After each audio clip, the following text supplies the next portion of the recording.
يا أيها الذين آمنوا يا أيها الذين آمنوا قوا أنفسكم وأهليكم نار আল্লাহ বলেন, ও এই ইমানদারেরা, ইয়া আইয়ুহাল্লাযীনা আমানু কু আনফুসাকুম, তোমরা নিজেরা জাহান্নাম থেকে বাঁচো, ওয়া আহলিকুম নার, এবং তোমার আহলদেরকে জাহান্নাম থেকে বাঁচাও।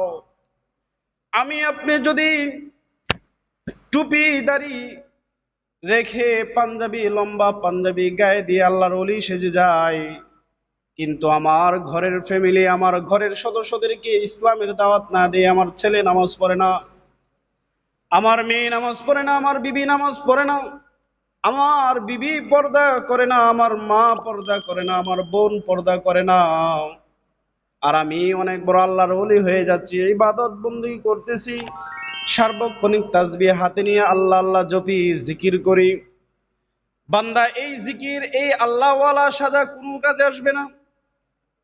একবার আল্লাহ রাব্বুল আলামিন এর এক গোত্রকে উল্টায় দেওয়ার জন্য জিবরাইল আলাইহিস সালামকে আদেশ করলেন, যাও জিবরাইল, ওই গোত্রটাকে উল্টায় দিয়ে আসো, এখানে যারা আছে সবাই ধ্বংস হয়ে যাবে। জিবরাইল আলাইহিস সালাম ওই গোত্রের মধ্যে গেলেন, গিয়ে দেখে একটা মানুষ আল্লাহওয়ালা মসজিদের কোনায় বৈশা সার্বক্ষণিক আল্লাহর জিকির করতেছে। জিবরাইল আলাইহিস সালাম আল্লাহকে ডাক দিয়ে বলে, হে আল্লাহ, গিয়েছিলাম ওই গোত্র উল্টায় দেওয়ার জন্য, আল্লাহ একটা মানুষ তোমার নাম জপতেছে, আল্লাহ আল্লাহ জিকির করতেছে, তাকে সহকে আমি উল্টায় দিব। আল্লাহ বলে, ও জিবরাইল, সে নিজে একা জান্নাত কামাই করতেছে, তার আহাল যারা আছে, তার বিবি বাচ্চা, তার স্ত্রী, তার আত্মীয় স্বজন যারা আছে, এদেরকে ইসলামের দাওয়াত দেয় না। হে জিবরাইল, তারে সহ তুমি ওই গোত্র উল্টায় দাও, মানে তাকে সহ ওই গোত্রে যারা আসে সবাইকে ধ্বংস করে ফেলো, কারণ সে নিজে নিজে ইবাদত বন্দেগী করে, তার আহাল যারা আছে, তার বিবি বাচ্চা, তার সন্তান, তার ছেলে মেয়ে, তাদেরকে ইসলামের দাওয়াত না দেওয়ার কারণে তার ইবাদত বন্দেগী আল্লাহর কাছে গ্রহণযোগ্য নয়। হাসরের ময়দানে এমন কিছু মানুষের আমল, কিছু কিছু মানুষের আমলকে পুরান কাপড়ের মতো পুটলা বানায় তার মুখের মধ্যে নিক্ষেপ করা হবে। আল্লাহ বলবে, যাও তোমার নেক আমল নিয়ে তুমি জান্নাতে যাও। কিভাবে জান্নাতে যাইবা? কারণ কি?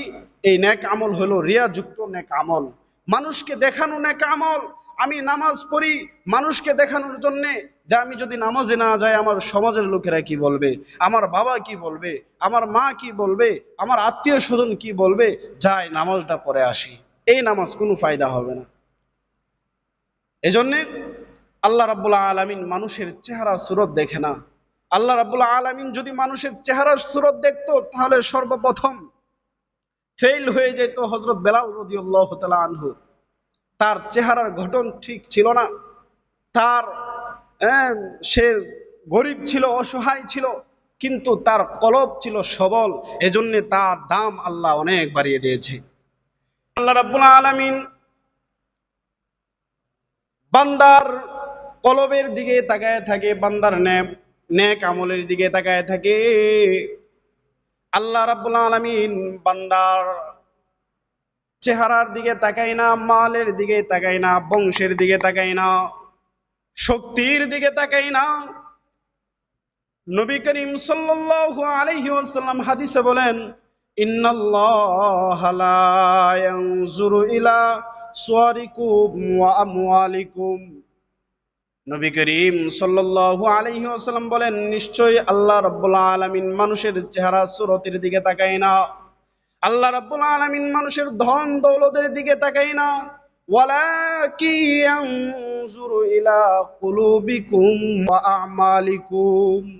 আল্লাহ রাব্বুল আলামিন বান্দার কলব এবং তার নেক আমলের দিকে তাকায় থাকে, তার নিয়তের দিকে তাকায়, তার ইখলাসের দিকে তাকায়, তার মনের ভিতরে কি চলছে সেই দিকে আল্লাহ রাব্বুল আলামিন দৃষ্টিপাত করে। তো এই জন্য আমার আপনার প্রত্যেকটা নেক আমল, আল্লাহকে আল্লাহর ইবাদত বন্দেগী করব, করার পাশাপাশি আমার আপনার এই ইবাদতের মধ্যে ইখলাস সৃষ্টি করতে হবে, ইখলাস পয়দা করতে হবে। যদি ইখলাস পয়দা হয় তাহলে আমার নেক আমল আল্লাহ রাব্বুল আলামিন দ্বিগুণ বাড়ায় হাশরের ময়দানে আমার ডান হাতে